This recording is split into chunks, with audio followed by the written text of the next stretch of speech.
Hello friends, आप सबका स्वागत है मेरे यूट्यूब चैनल घर की रसोई विद नेहा में। तो आज हम बनाएंगे भरवा करेले।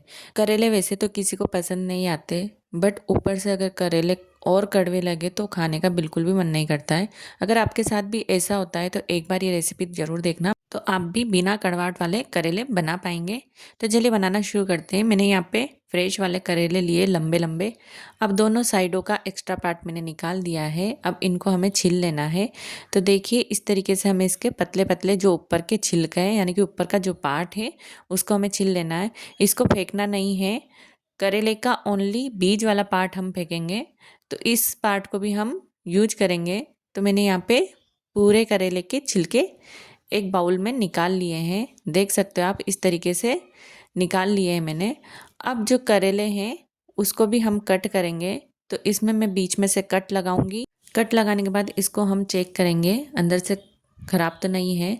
साथ में ही अंदर का जो बीज वाला पार्ट है उसको भी हम निकाल देंगे, क्योंकि सबसे कड़वा पार्ट होता है करेले का बीज वाला पार्ट जो होता है। तो देखिए मैं इसको निकाल दूंगी। तो इससे हमें साइड में निकाल देना है, यानी कि इसको फेंक देना है। इसका यूज नहीं करना है हमें करेले बनाने में। कई लोग इसका यूज भी करते हैं, बट इसका यूज नहीं करना है क्योंकि इससे करेले जो है कड़वे लगेंगे, इसलिए। तो देखिए मैंने यहाँ पे बीज निकाल दिए हैं, जबकि बीज एकदम से सॉफ्ट है, फिर भी इसके बीज निकाल दिए मैंने।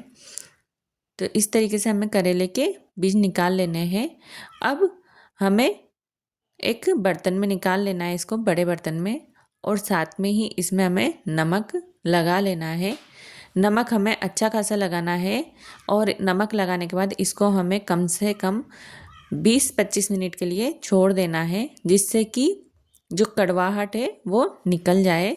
तो देखिए मैंने यहाँ पे चारों तरफ अच्छे से करेले में नमक लगा दिया है। अब इसको हम साइड में रख देंगे। और जो छिलके वाला पार्ट था उसमें भी हम नमक डाल देंगे और इसको भी 20-25 मिनट के लिए ऐसे ही छोड़ देंगे। तो देखिए नमक डालने के बाद मैंने इसको अच्छे से मिक्स कर दिया है और इसे हमें रेस्ट पे छोड़ देना है। तो मैंने यहाँ पे दोनों को रेस्ट पे छोड़ दिया है, करेले को और करेले के छिलके को। 20 से 25 मिनट होने के बाद इसको हम अच्छे से वॉश कर लेंगे।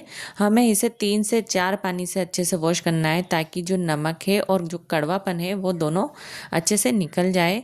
तो देखिए मैं यहाँ पे 3 से 4 पानी से इसे अच्छे से वॉश कर रही हूँ, ताकि इसका जो कड़वापन है, कसेलापन है, वो सारा निकल जाएगा। तो इस तरीके से हमें एक एक करेले को वॉश कर लेना है। और जो छिलके हैं उसको भी हमें 3 से 4 पानी से अच्छे से वॉश कर लेना है। तो देखिए मैंने छिलकों को भी अच्छे से वॉश कर लिया है। अब बारी आती है करेले बनाने की। तो मैंने गैस की फ्लेम को ऑन कर दिया है। अब इसके ऊपर मैंने कढ़ाई रखा है और साथ में ही ऑयल गर्म होने के लिए रख दिया है। ऑयल अच्छे से गर्म होने के बाद इसमें हम डालेंगे थोड़ा सा हींग। इसके बाद इसमें जो हमने करेले के छिलके वॉश करके रखे थे उसको इसमें डाल देना है। देखिए इस तरीके से, और मिक्स कर देना है, यानी कि इसे हमें हाफ कुक कर लेना है, आधा पका लेना है। अब हम इसे ऐसे ही छोड़ देंगे और बाकी की तैयारी करते हैं मसाले की। तो मैंने इसको पकने के लिए छोड़ दिया है। अब आगे के मसाले की तैयारी करने के लिए मैंने एक मिक्सी जार लिया है। इसमें मैंने डाली है 4 से 5 कट की हुई हरी मिर्च, 8 से 10 लहसुन की कलियाँ। लहसुन की कलियाँ अच्छी खासी डालनी है, इससे टेस्ट बहुत अच्छा आएगा। इसके बाद इसमें हम डालेंगे प्याज। प्याज मैंने 2 मीडियम साइज के कट करके डाले हैं और इसको हमें ग्राइंड कर लेना है, दरदरा पेस्ट बना लेना है। इधर जो छिलके हैं वो अच्छे से पक गए, यानी कि हाफ कुक हो गए हैं लगभग। तो इनको हम एक बाउल में निकाल लेंगे। तो देखिए मैंने यहाँ पे एक बाउल में इनको सबको निकाल लिया है। अब उसी कढ़ाई में हम जो मसाला हमने लहसुन, प्याज और हरी मिर्ची का बनाया था उसको इसमें डाल देंगे और अच्छे से भुनने के लिए छोड़ देंगे, यानी कि इसे पकने देंगे। हल्का सा गोल्डन ब्राउन होने देंगे इसको। हल्का सा गोल्डन ब्राउन होने के बाद इसमें जो है हम जो छिलके हमने भुने थे करेले के उसको इसमें डाल देंगे। तो देखिए मैंने यहाँ पे डाल दिए हैं इनको भी। अब इनको पकने के लिए छोड़ देंगे, अच्छे से पकने देंगे मसाले और करेले के छिलके को। अब बारी आती है मसाले को डालने की। तो मैंने यहाँ पे बेसिक से मसाले डाले इसमें, जैसे कि लाल मिर्च पाउडर, हल्दी पाउडर, धनिया पाउडर। धनिया पाउडर हमें थोड़ा ज़्यादा डालना है। साथ में ही नमक और अमचूर पाउडर। अमचूर पाउडर डालना ज़रूरी है, इससे जो है करेले कड़वे नहीं लगेंगे, हल्का सा खट्टापन आएगा इसलिए। और नमक हमें कम डालना है क्योंकि हमने करेले को नमक लगा करके रखा हुआ था इसलिए। हालांकि हमने करेले को वॉश कर लिया था लेकिन फिर भी उसका असर इसमें रहता है। तो मसाला इधर पक चुका है, इसको ठंडा होने के लिए रख देंगे। ठंडा होने के बाद जो करेले हमने वॉश करके रखे हुए थे उसमें हम मसाले को अच्छे से फिल कर लेंगे, यानी कि अच्छे से भर लेंगे इनको। तो देखिए मसाले को हमें भरने में कोई कमी नहीं रखना है, अच्छे से भरना है। अब इसके बाद हम बारी आती है धागे की। तो मैं यहाँ पे करेले को धागे से बांध रही हूँ, यानी कि करेले को थ्रेड से बांध दूंगी जिससे कि करेले का जो मसाला है वो बाहर ना निकले। तो देखिए इस तरीके से हमें पूरे करेले को अच्छे से धागे से बांध देना है जिससे कि करेले का मसाला जो है वो बाहर ना निकले, करेले के अंदर ही रहे और करेले का स्वाद जो है दुगना हो जाए। तो देखिए मैंने यहाँ पे इसको अच्छे से बांध दिया है। अब तो देखिए सारे करेले को मैंने धागे से अच्छे से बांध दिया है।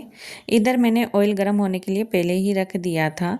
तो ऑयल अच्छे से गर्म होने के बाद जो करेले हमने मसाले में भरे हुए हैं उनको इसमें डाल देना है और भुनने के लिए छोड़ देना है। ढक कर के छोड़ना है जिससे कि करेले जो है जल्दी से पक जाए। इसको पकने में हम 20 से 25 मिनट लगेंगे क्योंकि करेले हार्ड होते हैं। बीच बीच पे हमें इसे चलाते रहना है ताकि ये चारों तरफ से अच्छे से पक जाए। कहीं ऐसा ना हो कि करेला एक साइड से पके और एक साइड से कच्चा रह जाए, इसीलिए हमें बीच बीच में चलाते रहना है। अब देखिए करेले जो है सारी तरफ से अच्छे से पक गए हैं, चारों तरफ से पक गए हैं, यानी कि थोड़ा सा मसाला बचा था उसको भी हम इसमें ऊपर से डाल देंगे।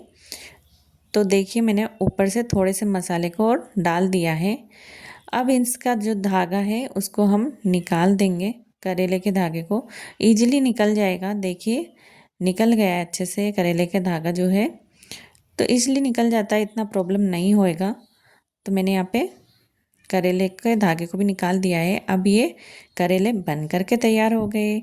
अगर आपको ये रेसिपी पसंद आई हो और चैनल पे नए हो तो प्लीज़ सब्सक्राइब ज़रूर करते जाइएगा ताकि हम आगे भी आपके लिए ऐसे ही नई नई रेसिपीज लेकर आते रहें। और हाँ, इस रेसिपी से अगर आपने करेले बनाए तो कड़वे नहीं लगेंगे ज़रूर।